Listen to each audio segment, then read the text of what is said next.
नीतीश कुमार के कुर्सी के कितने दावेदार हैं, ये बारी बारी करके लिस्ट आपके सामने आ गया होगा। इन दावेदारों में से एक नाम तेजस्वी यादव का बहुत मजबूती के साथ रखा जा रहा है और दूसरा नाम है उपेंद्र कुशवाहा का। उपेंद्र कुशवाहा को तेजस्वी यादव से पहले नीतीश कुमार अपनी पार्टी में लेकर के आए और उन्होंने उस समय कहा था कि अब इन्हीं लोगों को देखना है और यही लोग आगे की रणनीति और बिहार को सफल बनाएंगे।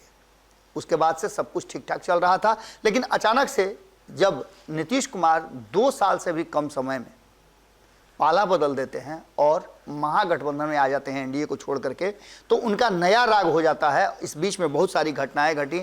इस बीच में आपने देखा कि नीतीश कुमार के सबसे करीब रहने वाले आरसीपी सिंह बाहर हुए। कहा जाता है कि इसमें उपेंद्र कुशवाहा सहित अन्य लोगों ने पूरा प्लानिंग करके आरसीपी सिंह को बाहर करवाया कि जिससे कि उनका ब्राउनी पॉइंट मिले और वो एक स्टेप आगे पहुंचे। अगले को सीढ़ी से नहीं उतारेंगे तो ऊंची सीढ़ी पर कैसे पहुंचेंगे। ये सारी प्लानिंग होने के बाद अब उपेंद्र कुशवाहा के साथ भी लगभग वही हो रहा है।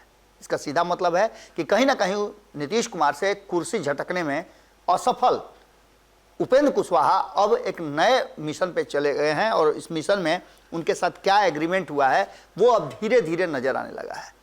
कई लोगों को जब नीतीश कुमार ने दूरी बनाया और उन्हें पार्टी से बाहर जाने के लिए लगभग मजबूर किया तो वो चुपचाप से पार्टी से बाहर निकल गए, चाहे जिस परिस्थिति में भी निकले हों या निकलने के बाद जो कुछ भी किया हो।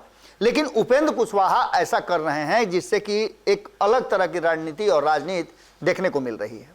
उपेंद्र कुशवाहा ने सीधे तौर पर नीतीश कुमार को अलग करते हुए उनके इर्द गिर्द के लोगों पर टारगेट किया और कहा कि ये लोग नीतीश कुमार को हाईजैक कर रहे हैं। इसके बाद अगली रणनीति और राजनीति जो निकली वो ये निकली कि वो बिना हिस्सा लिए बाहर नहीं जाएंगे। इसके साथ साथ कल उन्होंने जब प्रेस वार्ता किया तो कई ऐसी बातें कही और उन्होंने साफ नीतीश कुमार को इशारा किया कि संभलिए वरना पार्टी और पद दोनों चला जाएगा। इसके बाद की नई कहानी आपको बता रहे हैं कि उपेंद्र कुशवाहा दिल्ली से लौट करके आए तो उनके भाषा और स्वर दोनों बदले हुए थे। हालांकि इस बीच में बहुत सारी घटनाएं घटी। दिल्ली से लौटने के क्रम में वो बक्सर गए। बक्सर से जब आरा पहुंच रहे थे तो जगदीशपुर में उनके साथ, हालांकि उन्होंने रूट चेंज किया था, ये भी बातें जो प्राथमिक जांच थी उससे मिला। उस बीच में उनके गाड़ी पर रोड़ा पत्थर चलाने की बात हुई। जिन लोगों ने रोड़ा पत्थर चलाने का जिन लोगों पर आरोप है उन लोगों को बुला करके हमने आपको दिखाया ही।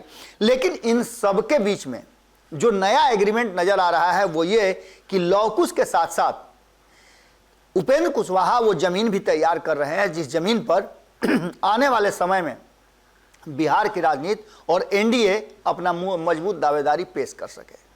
इसके लिए मिशन जो है उस मिशन में उपेंद्र कुशवाहा बड़ी तेजी से आगे बढ़ने लगे हैं। बिहार के अलग अलग हिस्सों में एक दिन वो अस्थिर से नहीं बैठ रहे हैं और लगातार बिहार के अलग अलग हिस्सों में घूम करके वो संगठन को मजबूत करने और अपने समाज को जगाने का काम कर रहे हैं।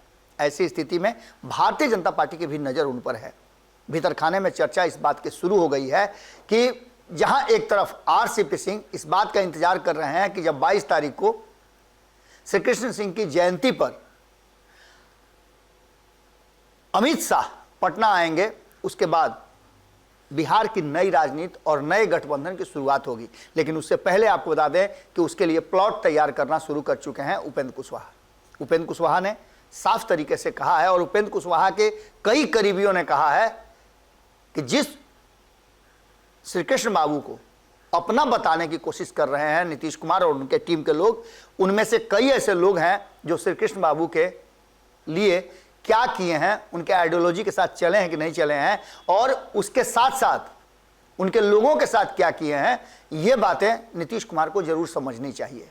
इसके अलावा आपको बता दें कि इस एग्रीमेंट के तहत ऐसा लग रहा है कि उपेंद्र कुशवाहा की सभी बातें हो गई हैं और उपेंद्र कुशवाहा लगातार जिस तरह से जमीन बना रहे हैं, प्लॉटिंग कर रहे हैं, कल बहुत कुछ साफ नजर आएगा। क्योंकि जगदेव बाबू की जयंती मनाने के लिए पूरे बिहार भर में कुशवाहा समाज को एकत्रित किया है और महात्मा फुले समता परिषद जो है उसके तहत ये कार्यक्रम पूरे बिहार भर में मनाया जाएगा और इस कार्यक्रम को पावर गेम की तरह देखा जा रहा है।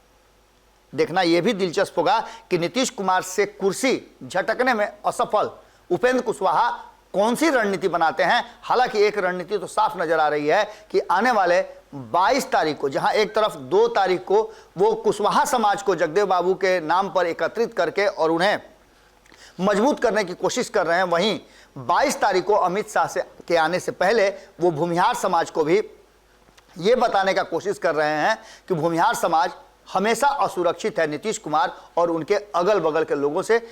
कहीं ना कहीं उपेंद्र कुशवाहा को चाहने वाले, उनके समर्थन करने वाले कई लोगों ने इशारा किया है कि नीतीश कुमार के इर्द गिर्द कौन से लोग हैं जो नीतीश कुमार को कमजोर कर रहे हैं।